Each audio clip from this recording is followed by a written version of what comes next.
Excellent. All right, well, I'll get started with, first of all, with a brief overview of Snapchat. So Snapchat is essentially a video sharing platform.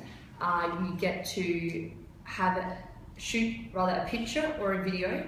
You can choose how long it lasts for, the maximum of 10 seconds.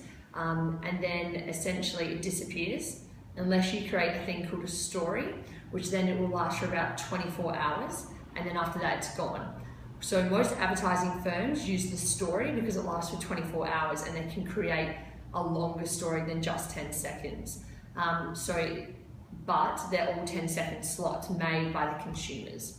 So the reason Snapchat is unbelievably powerful is that it has the ability to get your customers to build the story and why they love your product.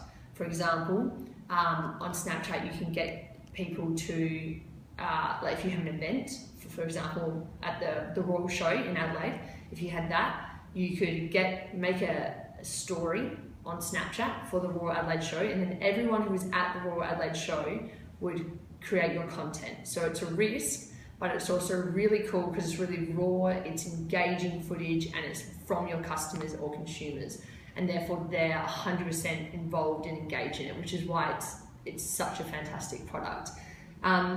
I'll quickly reel off some wicked facts for you. Snapchat has over 2 billion Snapchatters worldwide. It has over 100 million video views every single day, which is just phenomenal. I don't think there is another channel that does that. And it has 20 to 25 million views per Snapchat story. So for every single advertising firm that creates a story, they average 20 to 25 million views per story. So that happens within the one day, that happens within 24 hours, you're getting that amount of reach. Snapchat, I like to put at the top of the attention graph. So at the moment, Snapchat is right up here with Instagram at the top of the attention graph, and Facebook is right down here because it's old news. Facebook used to be at the top of the attention graph in 2008, but now Snapchat and Instagram have taken its place, essentially meaning that it's free it's almost free to advertise on there, and people are absolutely engaging in everything that is said about Snapchat. So everything that happens on Snapchat, they're actually watching. Whereas Facebook, we're not engaged 100% with everything that is happening on Facebook. Whereas Snapchat, it's at the top of the attention graph. So it's at a fantastic point for marketers and for businesses to jump on board and take advantage of the fact that it's still free and people are 100% engaged with that. I always say to our clients that you could spend $1,000 in advertising on Facebook and maybe get customers that might be interested, or you could start an Instagram account or a Snapchat account and maybe only get 10 viewers, but then 10 viewers that are 100% engaged and probably going to buy your product. So it's seriously the way to go. In 2015, you have to make sure that you're heading down the Snapchat, or even you have to be at least considering Snapchat and Instagram, especially. And we'll go to questions. Yeah, so Keishan has thrown a question out. So she's saying, and she's saying, any Adelaide brands doing Snapchat well at the moment? Oz Fashion Labels just got on board with Snapchat. They are Adelaide. I know they go Australia-wide, but there's not too many Adelaide ones. Apart from them, they obviously have great content. It's all fashion. Their target audience is perfect. It's all young girls. So they have an easy market, so to speak. But there's plenty of Adelaide brands that could do Snapchat well. For example, the Royal Adelaide Show, SANFL, the AFL in general, actually, anything that has a following around it or a club culture will essentially do well, or any event. So like the Big Day Out, Stereosonic, even like Oz Harvest Festival or the Fringe Festival, all those things should have Snapchat because they just have such fantastic content and people want to see the raw footage of that. So there's not exactly heaps of Adelaide people on it, but there's people in Adelaide who should be on it. I hope that answers your question. And let me have a look, see if there's any more. Let's see. the other thing with Snapchat is that the other thing that's hard to convince your bosses with Snapchat is that it's not quantitative, it's qualitative data. So people get really, like, bosses love Facebook because they can be like, well, it had 400 views and it reached this many people, and those people were interested in these hobbies and these things and blah blah blah blah. Whereas Snapchat, it's more of a risk. You pretty much just put your information out there and hope that it kind of does well. So it's really hard to convince your bosses, I know, to get on this type of market because it doesn't really have any data to back it up. But at the end of the day, it's at the top of the attention graph, and that's really all that you should be saying to your boss is that, sure, spend $10,000 on Facebook advertising, 100% go for it, but you're not going to get the results that you would get from putting a free Snapchat story on Snapchat. The other thing that bosses don't like about Snapchat is you're not controlling your content unless you decide to pay for it. So that's really nerve-wracking for people because they don't know what their audience is going to put out there, but you just have to trust it and you just have to roll with it because it's 100% worth it, but it is hard to convince your bosses. Any more questions? Let's look. Yeah, don't forget to tweet us at HughesPR or myself because we've got questions rolling in. So whenever you have a question about Snapchat, make sure it comes in that way. I'm just trying to think. Also, just back to the Snapchat stories, so that's what you're paying for. Snapchat gets 0.02 cents per your advertisement, and that is 20 to 25 million views per story. So they average about $400,000 every 24 hours minimum because they have more than one story up at a time. So it just tells you the scale of this little video and photo sharing platform. Like, it is huge, and I just don't, when you're listening to this, you need to take it in the sense you need a market in the year you're actually living in. Personally, I don't think Facebook is a 2015 marketing tool. I think Instagram is a 2015 marketing tool, and I think Snapchat is a 2015 marketing tool. Facebook was a 2008, 2009, 2010 marketing tool, but now you just, personally, my personal opinion, it's just you're throwing your money a little bit down the drain. Personal opinion, completely personal. But Instagram and Snapchat, I believe, has a lot more return on investment. I think it has a greater investment for your business due to its power and the extent of the people it can reach. I don't know another platform that can engage 20 to 25 million viewers within 24 hours. Actually engage with them. What about the recent announcement with all the native video advertising? Do you want to talk a little bit about that? And can you see how that's going to be an easily accessible? Are you talking about Facebook? No, Snapchat. The native videos, advertising that they just recently announced that they're going to have. Yeah, so I don't know if you could hear that question from Belinda, but Belinda was asking about the native videos that Snapchat has introduced. So essentially that means that advertisements can go around and it's not too different to what it already was, but they can just go around and film absolutely anything and chuck it up under their own brand. So Victoria's Secret do that, Victoria's Secret models. Not sure if you want to sign up to that Snapchat. For any men out there, it's probably worth a look. For any girls wanting to know what your summer body might want to look like, you're welcome to join on that too. But they do it really well. So they do all their native filming, behind the scenes video shoots. They get the girls to have their own personal Snapchat account so you can follow the girls day by day, just their general life. I know it sounds boring, but apparently it gets 20 to 25 million views per day. So it obviously is doing something right. But those Snapchat and the native advertisement is really the whole point of Snapchat, and that's why you should get involved, because that's exactly where it's heading, and that's where the whole industry is heading. You need to be native, and you need to let your consumers. When you think, there's that famous quote that's like, Facebook is the largest news sharing platform, yet it owns no content.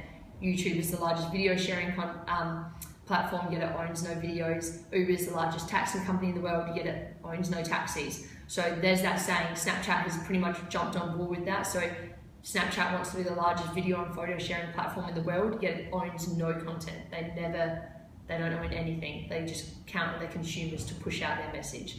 And I think that's really where the industry needs to think in 2015 if you're a marketer, because it's not about someone else creating your content. I'm sorry, it's not about you creating your content. It's about letting your consumers create your content for you and sell your own product. Really, it's easy. You just let your consumers do it and you're going to reap the benefits as the marketing communications manager.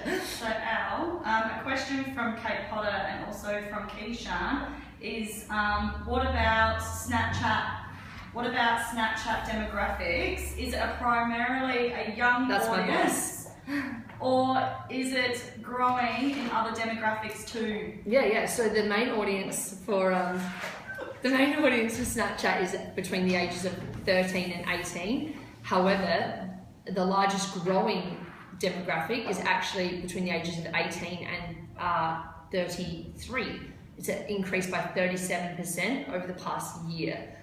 Which is really interesting. So not only, still the 13 to 18-year-olds, the millennials, or whatever they're called, still kill us. They absolutely have Snapchat all over, but the largest growing platform is actually 18 to 32-year-olds, which I think is really interesting and something that marketers should keep in mind also when choosing to jump on this platform is who is actually jumping on there as well. So keep that in mind. Another question as well from Eleanor is, what are your thoughts on Snapchat being used for recruitment campaigns? So you think it can be maybe utilised to target from, say, particular brands and businesses to appeal as, an employer of choice and to definitely attract a certain, demographic and type of person to represent and work for their brand? Yeah, well, that's a beautiful thing about Snapchat. So you could set up a Snapchat, for example. We could set a Snapchat for Hughes PR, and we could go filming or making Snapchats every single day about the things that we do. So we could go out on video shoots, we could show our graphic design section, we could show our media releases, we could go out to press releases, and all those types of things. And it creates a culture around our industry, and if people are viewing that every single day, then they're saying, that is the type of company I want to work for, because I see every single day the type of things these people are doing. And therefore it helps. If I was looking for a job in PR and I saw that they had a Snapchat, maybe I would add them just to be like, what do these guys do every day? And if I looked every day for a month and I was like, jeepers, that job looks really cool, then that's going to increase my want to apply for a position there. And then maybe it actually helps, it might even help like target certain people who you actually want to work for your company as well. So I think Snapchat could be utilised for recruitment companies. It's an interesting thought and one I actually hadn't thought of, so it'd be cool to see a company take that risk and go down that path. I'd love to see that happen. Okay, just see if there's any more questions. Do you have any questions? Yes. Do you, what are your personal favorite accounts on Snapchat to follow? My personal favourite accounts are actually individual people, so they're often celebrities. Rachel Hilbert is one who she utilises Snapchat really well. She's a young IMG model, and she kind of takes the modelling industry to a whole different level. She doesn't really show her fashion shows and behind the scenes. She more shows her eating pizzas and stuff that makes me feel better about myself. So she's good fun to follow. That was Rachel Hilbert. The companies that I like to follow